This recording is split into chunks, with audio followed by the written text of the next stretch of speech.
때는 중일전쟁이 한창이던 1937년 8월 31일 장제스가 이끄는 중화민국군과 상하이로 진격하려는 일본군의 치열한 전투가 벌어집니다. 어떻게든 뚫으려는 자들과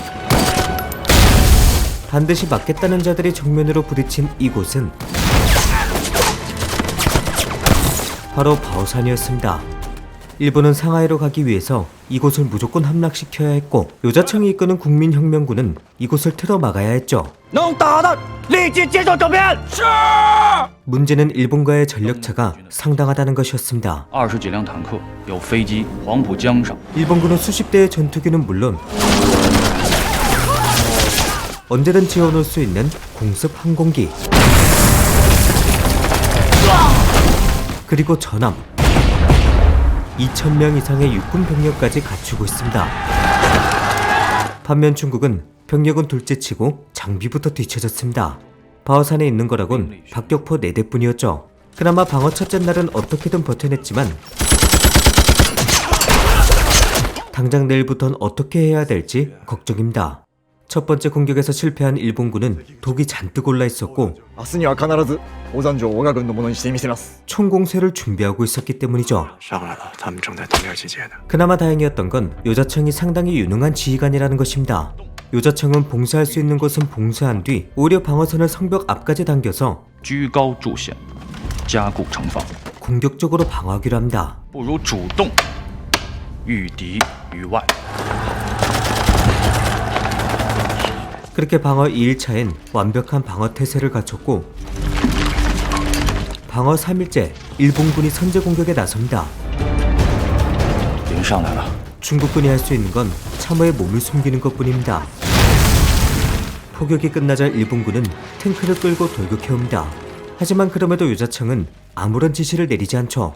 뭔가 기다리는 것처럼 보입니다. 사실 요자청은 병력 일부를 숲속에 매복시켜놨고 일본군이 사정거리 안에 들어오자 반격에 나섭니다. 양각이 잡힌 일본군은 정신을 차리지 못했고 그렇게 중국군은 기적적으로 전투에서 승리하게 됩니다. 요자청과 그의 부하들은 노래를 부르며 승리를 자축하죠. 반면 일본군 진영의 분위기는 상당히 침울해집니다. 일본군 사령부는 지휘관 가하구치에게 검을 건네죠. 가하구치는 말 그대로 사생결단입니다. 다음 전투에서도 바오산을 빼앗지 못한다면 할복해야 됐죠. 방어 4일차 새벽 앞선 두 번의 전투에서 모두 패배했던 일본군은 작전을 바꿔 새벽에 바오산을 기습합니다.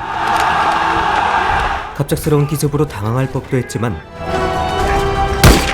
놀랍게도 요자청은 이번에도 흔들리지 않죠. 你和马孝阳带100、200号预备连设伏阻击，但是 일본은 이번엔 끝내겠다고 마음먹었지만 요자청의 침착한 지휘로 这是2名突击搞夜袭吗？ 한밤중 공격을 받았지만 가와구치를 죽이며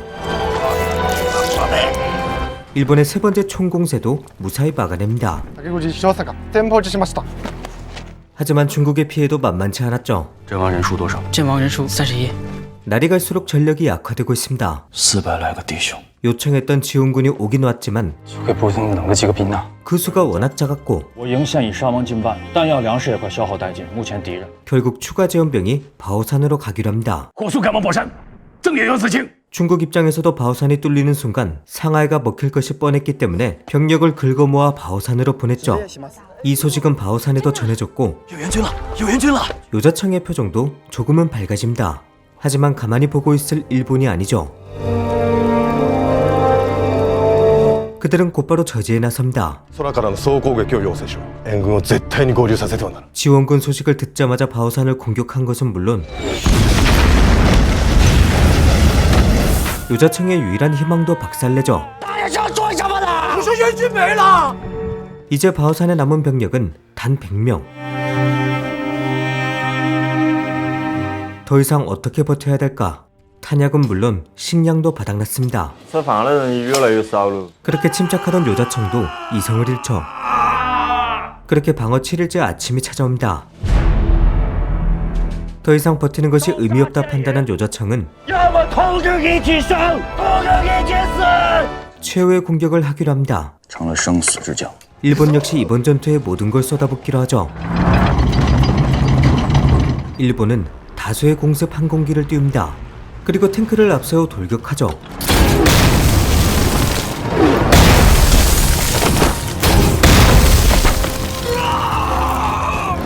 요자청의 부대는 말 그대로 갈려나갔고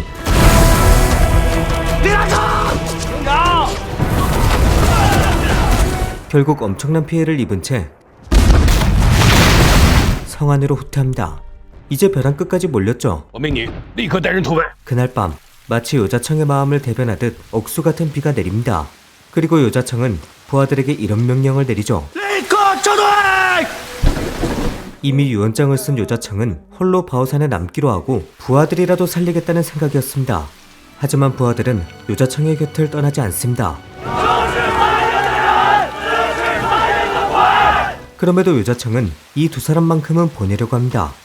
방어 첫째 날부터 부모를 잃고 폐허를 뒤지던 그리고 총을 훔치려고 하며 자신도 일본군과 싸우게 해달라던 소년 我比你的手枪高啊！ 진계강만큼은 바오산에서 내보내려고 하죠.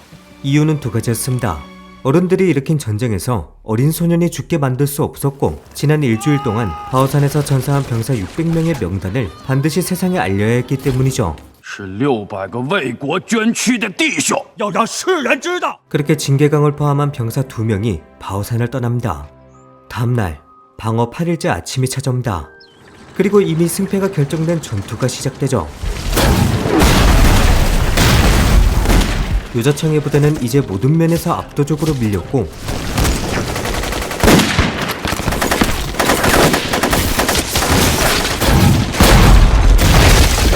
결국 한 건물 안으로 몰리게 됩니다. 중간중간 기습을 하며 최대한 저항하는 중국군. 하지만 정해진 결과는 바꿀 수 없었고 그렇게 이곳을 지키던 모두가 전멸하며 처절했던 8일간의 바오산 방어전은 막을 내리게 됩니다.